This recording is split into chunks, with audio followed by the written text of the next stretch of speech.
Pois é, gente, vamos continuar falando sobre esse assunto ao vivo com a Denise Arantes, que é doutora em psicologia e especialista em altas habilidades. Denise, primeiramente, boa noite. Olha, esse é um assunto que gera muitas dúvidas, né? A primeira é, o que caracteriza uma pessoa superdotada? Boa noite.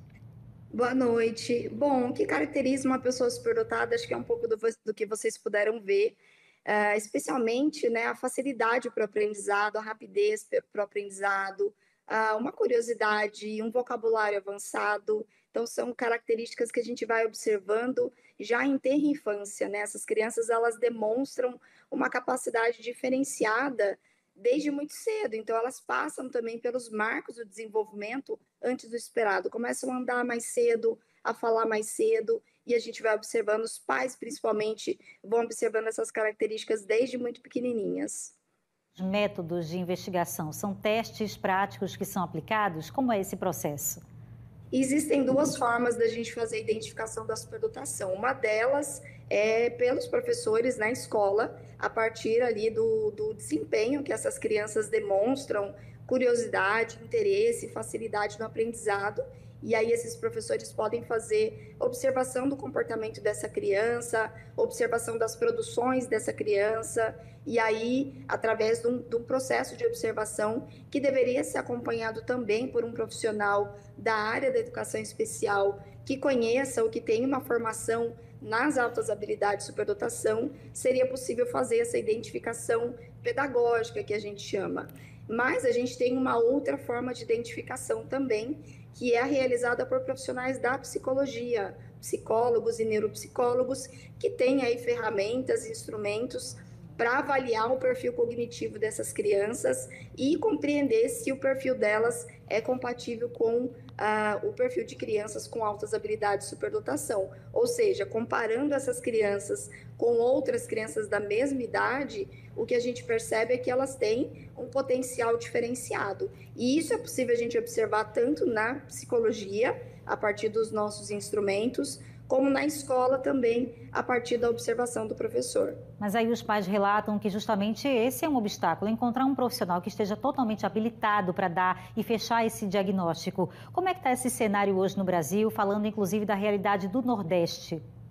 Pois é, esse é um grande desafio. A gente vem falando de superdotação no Brasil já há 100 anos e toda a trajetória de estudo, investigação e pesquisa na área começou na educação. E mais recentemente, os profissionais da saúde também têm se envolvido nessa discussão, como psicólogos, neuropsicólogos, para a gente poder entender melhor esse perfil e poder auxiliar essas famílias.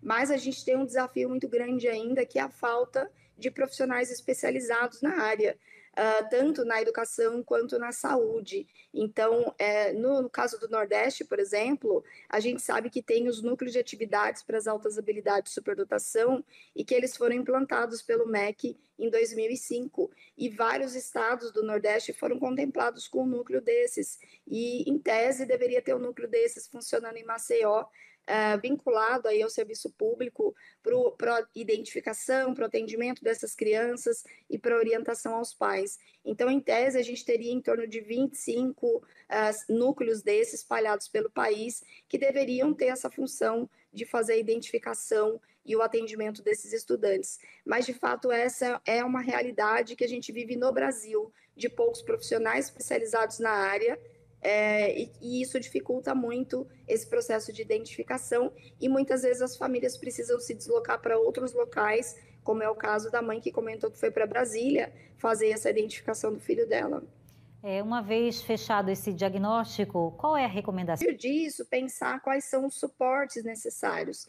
Algumas dessas crianças e adolescentes, elas necessitam de intervenções no ambiente escolar. Então, elas do enriquecimento curricular, elas podem se beneficiar da aceleração de estudos. Então, a gente precisa entender quais são as demandas educacionais e traçar um plano de ensino individualizado para atender essas demandas. E algumas dessas crianças também precisam de acompanhamento de profissionais da área da saúde, às vezes para desenvolver alguma área de fragilidade, porque, como bem dito, né, são crianças comuns e que às vezes têm facilidades gigantes em algumas áreas específicas e dificuldades em outras. Então, quando a gente pensa nesse perfil, a gente vai levantar tanto as áreas de força quanto as áreas de fragilidade para poder oferecer o suporte, o atendimento para o desenvolvimento desses potenciais e também para o desenvolvimento das áreas que eventualmente sejam fragilizadas. Ou seja, tem gente que pensa que são só vantagens, né? E em ter uma criança, um adolescente superdotado em casa, mas não é só isso. Existem outros obstáculos, dificuldades de adaptação a determinados ambientes, fragilidades que têm que ser melhor elaboradas junto ao acompanhado, né, pelos neurocientistas, psicólogos, e que bom que vocês estudam para fazer esse trabalho, mas seria importante que mais profissionais,